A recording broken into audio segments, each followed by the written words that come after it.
আসসালামু আলাইকুম রহমতুল্লাহ। সকলকে স্বাগত ওসমান ব্লগ চ্যানেলে। তো আপনাদের সামনে আরেকটি ভিডিও নিয়ে আসলাম। দুবাইয়ের মধ্যে আজকে প্রায় অনেক দিন যাবৎ খুঁজতে খুঁজতে প্রায় এক বছরের কাছাকাছি হয়ে গেছে। এক বছরের কাছাকাছি তখন ইতিমধ্যে আমরা একটা পুকুর পেয়ে গেছি, দুইটা। আমাদের ফয়েজ ভাই আছে পুকুর পাড়ে, আমরা সরাসরি তার কাছে চলে যাই, তার মুখ থেকে শুনি তার অনুভূতিটা কিরকম। ফয়েজ ভাই, আসসালামু আলাইকুম। ভাই কেমন আছেন? আলহামদুলিল্লাহ ভাই। আমরা শুনলাম যে আপনি নাকি বিগত 7 থেকে 8 মাস যাবত আপনি দুবাই এসে পুকুর খুঁজতেছেন।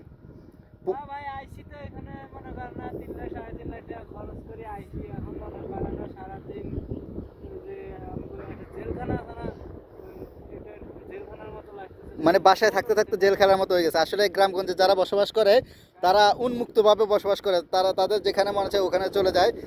তারা যখন শহরে যায় তারা তখন ওই বাসায় থাকাটাকে আবদ্ধ থাকাটাকে মনে করে জেলখানার মতো অনেকটাই। তো ওই অনুভূতিটাই শেয়ার করলো। তো এখন অনেকদিন পরে মনে করেন না পানি পাইছি, পুকুর পাইছি, তো হাতটা দিলাম। বহুত আচ্ছা আচ্ছা মজা আচ্ছা, লাগতেছে। খুব ভালো লাগতেছে না? হ্যাঁ ভাই, আমিও আসি ভাই। ভাই আসেন। ভাই বাকুন টাকুন নাই তো, কুমির টুমির নাই তো? এখানে ভাই এদের খুশি। আচ্ছা আচ্ছা ভাই, এখানে কেউ নাই আমাদের? বাংলায় বলেন, আমি আবার হিন্দি একটু কম বুঝি। ভাই এখানে কিছু নাই, আপনি আসেন, সমস্যা নাই। পানিগুলো পুরো গ্রামের ওই যে পুকুরের। ও, পানিগুলো অনেক ঠান্ডা তো ভাই। হ্যাঁ ভাই, অনেক ঠান্ডা, অনেক ঠান্ডা। আহা, জামা কাপড় নিয়ে আসলে তো গোসল করতে পারতাম। হ্যাঁ ভাই, বুদ্ধি এটা ভুল করছি। যদি লুঙ্গি আর গামছা লয়ে যেতাম আর রাইতে সাবান খান লয়ে যেতাম, তাহলে যাই একটু কতক্ষণ সাবান না কই যে হাঁড়ো করে এক টিকে শ্যাম্পু একটা আনলো হইতো, হ্যাঁ? এটা ওইটাও ভুল করছি। আচ্ছা আচ্ছা, থাক ঠিক আছে। আবার আমরা তো পুকুরের সন্ধান পাইছি, এটা আমরা সোশ্যাল মিডিয়াতে আমরা পাবলিশ করে দেবো, যাদের যাদের পুকুরে গোসল করার প্রয়োজন। এমনিতে ভাই একটু চেক করেন তো পানি লো নাকি না। ভাই পানি ঠিক আছে, পানি লো নাকি না? পানি ঠিক আছে ভাই, লোনা না। ভাই পানি লো না। ভাই পানি তো লো না, এই তো সমস্যা। ওটা কোনো সমস্যা নেই, সাগরের পানি পুকুরের আর পানির মতো আমাদের দেশ গ্রামের পুকুরের পানির মতোই লাগতেছে দেখতে, পুরা পুকুরের পানির মতোই।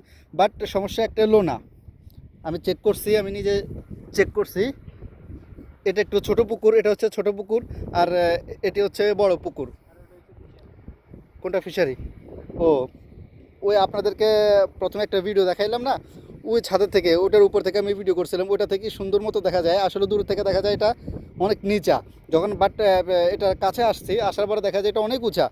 নিচের থেকে বাইরে থেকে কিছু দেখা যায় না। আমরা অনেক টিলার উপরে উঠছি বাইরের সাইড থেকে। চারিদিকে